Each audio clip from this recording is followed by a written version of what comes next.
Bapak Ibu, saudara-saudariku yang terkasih, pada Vigili Paskah ini kita semua bersukacita karena memiliki harapan yang baru setelah kita memadahkan pesta cahaya. Bahkan ketika exsultate, pujian Paskah, di antara kita bernyanyi dengan tenang, khusyuk dan khidmat, kita mendengarkan suara malaikat, anak-anak kita.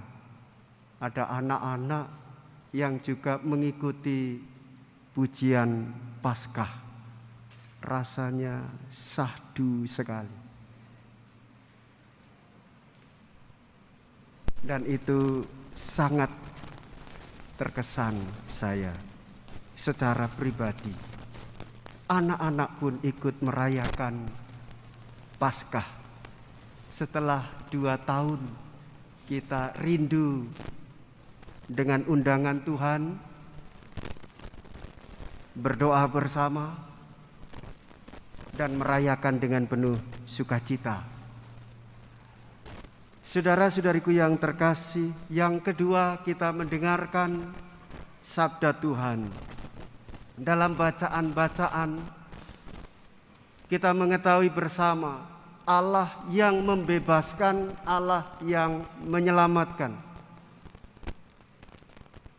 manusia dari kegelapan bangsa Mesir, Firaun, diselimuti oleh kegelapan.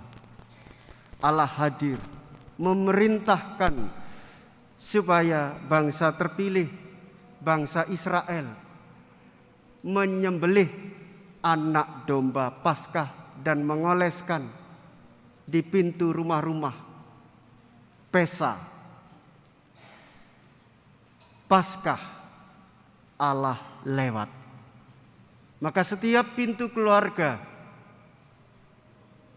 yang daunnya dioleskan dengan darah anak domba, tanda simbolik Allah menyelamatkan. Dan bahkan Allah memimpin bangsa Israel ke tanah terjanji. Itulah Paskah Yahudi.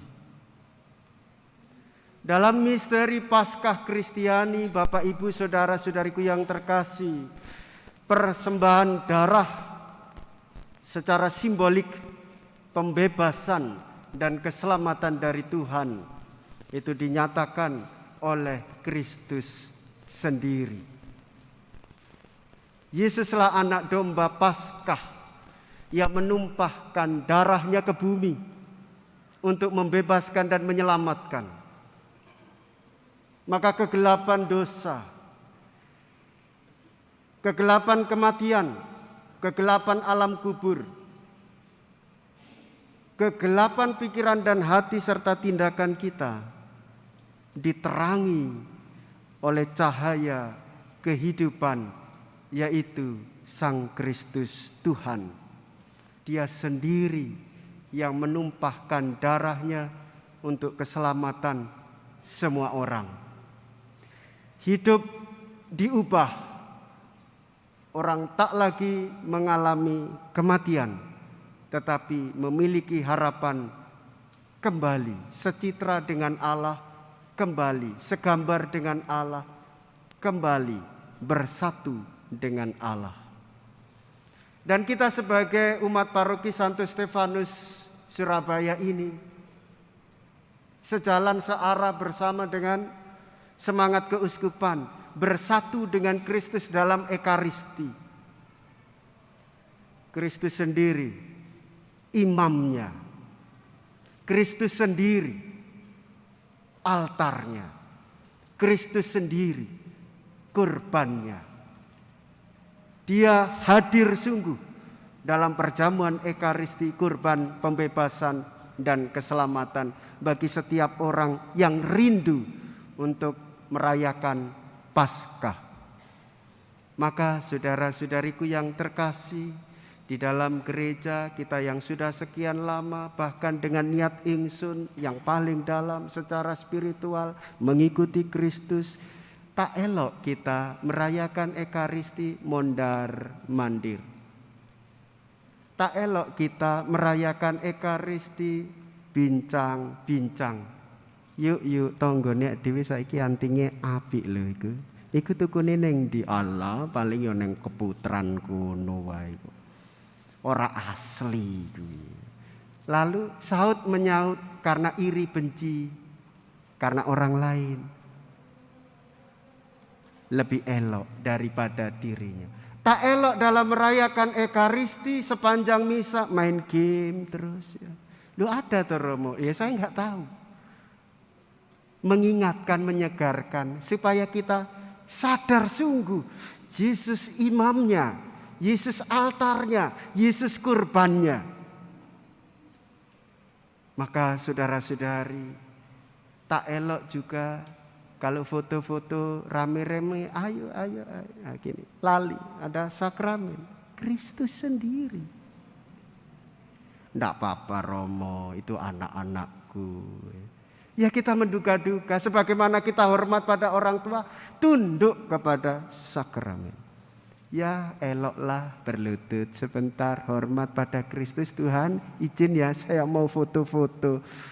Ora popo, monggo. Kebangkitan, terang kehidupan. Jiwa kita diterangi oleh kasih Kristus persaudaraan dan gantian. Ya, bisa di sini, bisa di sini, bisa di sini. Senang membahagiakan.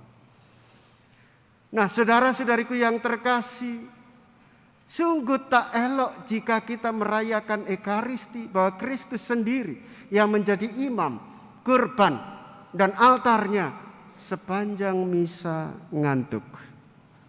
Boleh Romo ngantuk? Boleh. Tidur? Ya boleh, siapa yang melarang. Tapi tidur yang mengganggu saudara sampingnya, itu yang tidak boleh. Contohnya Romo, ngorok. Nah, itu tidak boleh. Ngiler netes. Nah, itu tidak boleh. Loh Romo apa pernah? Pernah. Saya di seminari kalau sudah capek, sebelahi pas Romo rektor, langsung disundul, balik, ayo. Pengalaman, karena kalau misa selalu di bagian belakang. Nah kalau di bagian belakang itu Romo, nah saya datang gitu misa. Lembur terus, karena selalu ngalah kalau ngerjakan tugas. Mas aku ya jadi komputer cuma terbatas, fraternya banyak, ini ada frater saya lihat membahagiakan. Subur sekali panggilan sukacita di paroki Santo Stefanus ini. Nah, maka saudara-saudariku yang terkasih, semakin elok Paskah ini kita bersatu dengan Kristus, maka dengan demikian juga kita hidup di dalam persaudaraan satu sama lain.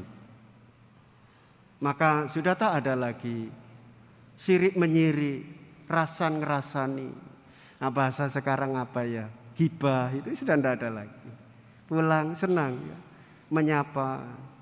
Jadi kalau tetangganya jualan, ya dibeli di situ. Jangan ini ada toko lalu belinya di sana ya, karena benci sama tokonya itu. Karena sudah laris kaya lalu benci belinya di sana. Oh, barangnya lama-lama, enggak apa-apa disampaikan. Yuk barangnya yang baru, kalau baru nanti aku beli di sini. Membangun persaudaraan. Dan sekaligus tahun ini adalah tahun toleransi. Kristus bangkit bukan hanya untuk orang Kristiani, untuk orang Katolik, seluruh umat manusia merasakan cinta, merasakan kasih, merasakan pengampunan dari Tuhan sendiri. Soal mau menerima atau tidak itu masing-masing. Maka itulah makna toleran. Saudara-saudariku yang terkasih, dengan merayakan Paskah ini semangat kita diperbaharui, maka kita semakin rendah hati di dalam setiap pelayanan. Dan saya sangat mengapresiasi seluruh umat sangat tenang dan kusuk berjumpa dengan Kristus. Tetaplah di dalam kepatuhan dan ketaatan, rendah hati di dalam pelayanan. Karena dasarnya sukacitaku bersatu dengan Kristus Tuhan. Tuhan Yesus memberkati kita semua. Amin.